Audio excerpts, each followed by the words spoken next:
एक संत थे प्रयागदास जी महाराज, नाम सुना होगा आपने। ये मिथिला के थे। एक विधवा ब्राह्मणी थी, उनके पुत्र थे महाराज। घर में बड़ी हालत, बहुत निर्धनता का वास था। पिता नहीं थे, माँ ही पालती थी। नन्हे से थे 10 वर्ष के। देखिए, संबंध बनाए तो कैसा होना चाहिए और भगवान निभाते हैं। इस कथा से आपको पता चलेगा। इसी कलयुग की घटना है, आप ही के मिथिला की। तो वो विधवा को कोई था नहीं, केवल प्रयागदास जी थे। तो ये प्रयागदत्त जी महाराज जब छोटे थे, नन्हे थे, बालक थे, तो एक बार रक्षाबंधन था, तो सभी अपने अपने भाई के हाथ में राखी बांध रही थी, बेटियां, बहनें। लेकिन यहाँ प्रयागदत्त जी की तो कोई था ही नहीं महाराज, ना बहन थी, इकलौते थे। तो अपनी जब समझदार हुए, 10 साल के हुए, तो देखा सब लोगों के हाथ में, मित्रों के हाथ में रक्षा सूत्र बंधा हुआ है। पूछा किसका है? बोले बहन बांधती है। तो महाराज गए मैया के पास, मैया हमारी बहन कहाँ है? हमको भी रक्षा सूत्र बंधवाना है, राखी बंधवाना है।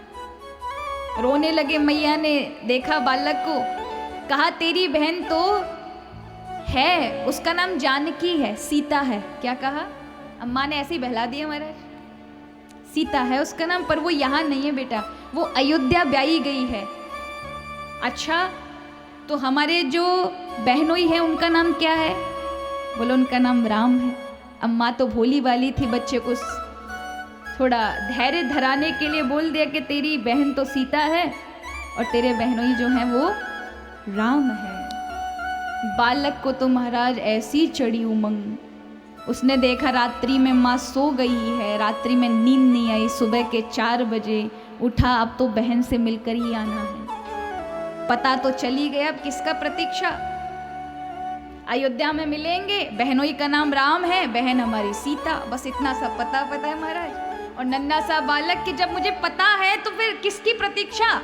मैया कह रही है कि जब तू मुझे बड़ा हो जाएगा तब लेके जाऊंगी, मैं तो आज ही राखी बंधवा कर आऊंगा। पर सोचता है कि सभी बहनों को कुछ दिया जाता है, सब बहनों को कुछ दिया जाता है, तो मैं अपनी बहन को क्या दूंगा? तो माँ के पास 2 ही साड़ी थी, फटी चिथड़ी एक पहन लेती थी और एक धोकर सुखा देती थी, जिससे वो कल पहन ले। तो माँ की वो दूसरी साड़ी पड़ी हुई थी, एक उसने पहनी हुई थी, पहनकर सोई हुई थी, दूसरी पड़ी थी कि अगले दिन नहाकर पहन लूंगी। उसे उठाया, अपने हाथ में दबाया और निकल गया महाराज। माँ सोती रह गई।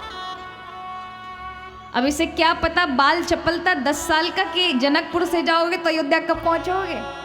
या को तो ऐसा लगा महाराज कि अभी गए और शाम तक बहन से राखी बंधवा के और घर आ जाएंगे मैया के पास। अब जिसने महाराज संबंध प्रगाढ़ रूप से बहन मान लिया हो, तो उसके बहनोई कौन लगे? राम। राम ने देखा महाराज ये बालक है नन्हा सा, कब तक चलता रहेगा? ये तो 15 दिन में भी अयोध्या नहीं पहुंचने वाला। नन्हा बालक है, भूखा प्यासा, हम ही कृपा कर देते हैं। और ठाकुर जी ने क्या किया? प्रयागदत्त जी थक कर जैसे ही लेटे कि अचानक से उठा करके अपनी सरजू नदी के किनारे प्रयागदास जी को रख दिया महाराज। आंख खोली तो चारों ओर सीताराम सीताराम, दंडवत भैया दंडवत भैया, ऐसा उद्घोष हो रहा था। उठे, देखा ये नगर, हम तो जंगल में पड़े थे। पूछा भैया कौन सी नगरी है, क्या नाम है इसका? तो उन्होंने कहा अयोध्या। अब तो प्रयागदास जी के नन्हे से बालक 10 साल के खुश हो गए। अच्छा हमारी बहन बताओ, हमारी बहन का घर कौन सी जगह है? किसी ने पूछा तुम्हारी बहन का नाम क्या है? हमारी बहन सीता। बोले ऐसे नहीं, कहाँ की रहने वाली है? बोले जनकपुर मिथिला। तुम्हारे बहनोई कौन है? बोले राम। तो सब हंसने लगे, बावरो है ये बालक, जा जा कनक भवन में दर्शन करा।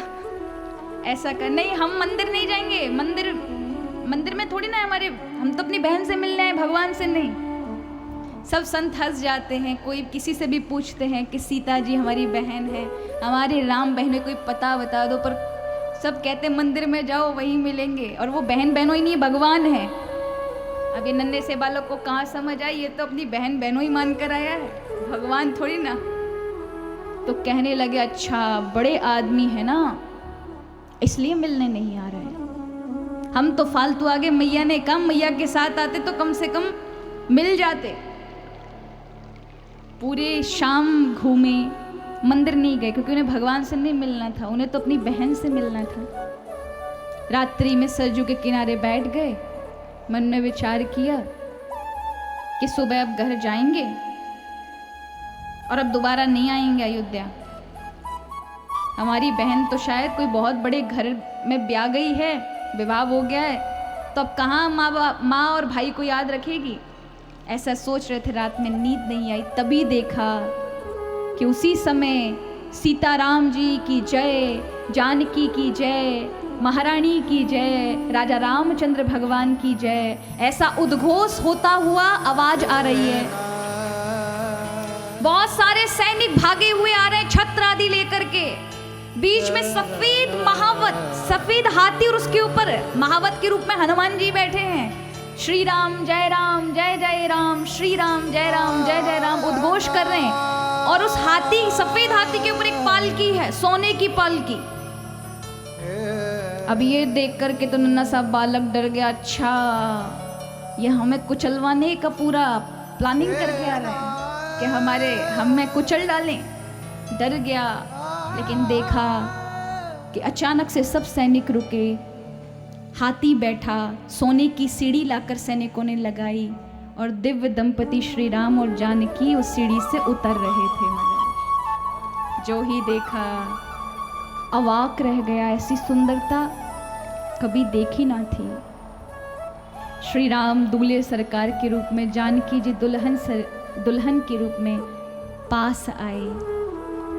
प्रयागदास जी नन्हे से बालक देख रहे हैं, घबरा रहे हैं, कौन है इतने सुंदर। जब देखा कुछ बोले नहीं, यहाँ वो भी दोनों देख रहे हैं, कुछ बोले नहीं। तो राम जी ने देखा और प्रयागदास से कहा, प्रयागदास ये तुम्हारी बहन जानकी है। बोले हम कैसे मान ले हमारी बहन है। बोले हम बोल रहे हैं ना तुम्हारी बहन है। बोले बहन होती तो अब तक ऐसे खड़ी रहती, चुपक के हमें गले से लगा के रोती। इसके तो एक आंखों में आंसू नहीं आ रहा। हम नहीं मानते बहन है, हम नहीं मानते बहन है। इतना सुनते जानकी फूट फूट के रोने लग जाती हैं, हृदय से लगा लेती, भैया माँ भूल गई पर तुम नहीं भूले। तुमने कम से कम मुझे याद तो किया, तुम यहाँ चले आए, मुझे पहले कहलवा दिया होता, मैं व्यवस्था कर देती। देखो तुम्हारे माँ से कहना कि मैं बहुत खुश हूँ, तुम्हारे जीजाजी बहुत प्रसन्नता से रखते हैं। और माँ से कहना कि माँ ने बहुत अच्छे परिवार मेरा ब्याह किया है, मेरी चिंता ना करे। तो प्रयागदास जी बहुत खुश हुए। पूछा हम राखी बनवाने आए हैं। तो जानकी जी ने दिव्य रक्षा सूत्र प्रयागदास के हाथ में बांध दिया। माँ जानकी ने छोटा भाई, छोटा अनुज स्वीकार कर लिया। और जब बांधा हाथ में, तो अपनी माँ की जो साड़ी थी ना महाराज, उठा करके नीचे नेत्र करके, कितने बड़े पैसे वाले परिवार से है, राजमहल की कन्या है, अब साड़ी लेकर आए हैं, ऐसी फटी पुरानी, पहनेगी कि नहीं पहनेगी, पर हमको तो देना है। गदगद नेत्रों से झर रहे आंखों में अश्रु। अरे जिसको जानकी का साक्षात स्पर्श प्राप्त हुआ वो साधारण जीव है क्या? सुनकर रोमांच हो जाता है तो उसके साथ क्या घटित हुआ होगा? रो रहा है नन्हा सा बालक। माँ श्री जी की साक्षात कृपा प्राप्त हो गई है उस बालक को। उठाई अपनी साड़ी माँ की और उठाकर नीचे नेत्र करके दे दी। तो हृदय से लगा लिया और कहा, भाई मैं जानती हूँ माँ के पास दो ही साड़ी है, एक पहनती है बेचारी और एक धोकर सुखा देती है, तुम उसी को उठा लाए। तुम्हारी बहन के पास बहुत कुछ है, तुम चिंता मत करो, ये माँ को ही मेरी तरफ से दे देना है। और माँ से कहना मैं बहुत प्रसन्न हूँ, बहुत खुशी हूँ। यहाँ मुझे किसी प्रकार की कोई कमी नहीं है। हृदय से लगाया, बहुत देर तक मिली और उसके बाद श्री राम जी के साथ फिर उस हाथी पर बैठे। हाथी उठा, सभी सैनिकों के साथ वही की वही सब अदृश्य हो गए। नन्हा सा बालक रोता रहा। सुबह ब्रह्म मुहूर्त में वशिष्ठ कुंड के पास एक आश्रम था, वहां के महंत जी निकल कर जा रहे थे और उन्होंने उस बालक को देखा। कहते ना, जिसको हरि ने, माँ जगत जननी ने छुआ हो, स्पर्श किया हो, उसका तो महाराज तेज ही कुछ और होता है। महात्मा जी पहचान गए, इस पर जानकी जी की कृपा बरसी है। उस बालक को हृदय से लगा करके लेकर आए, अपने आश्रम में स्नान कराया, भोजन के लिए दिया, पर भोजन नहीं करता है बालक।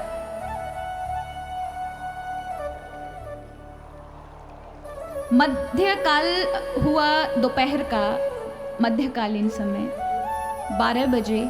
उसी समय 4 सुंदर स्त्रियां सजी धजी, ऐसा लगता है कोई राज परिवार की घरानी की महिलाएं हैं। सुंदर बड़े बड़े हीरा जड़ित सोने के थालों में बहुत सुंदर भोजन लेकर के वो आती हैं और महात्मा जी से कहती, महात्मा जी वो जो बालक है ना आपके यहाँ, हमने सुना एक बालक आया है, हमारे यहाँ पास में सत्यनारायण की कथा हो रही है, तो ये आप दोनों के लिए भोजन है। अब महात्मा और कहा कि हम शाम को आकर ये बर्तन ले जाएंगी, तब तक आप भोजन कर लीजिए। भोजन कर लिया महात्मा जी और बालक ने, लेकिन शाम को भी कोई नहीं आया बर्तन लेने, अगले दिन भी कोई नहीं आया। तब तो महात्मा जी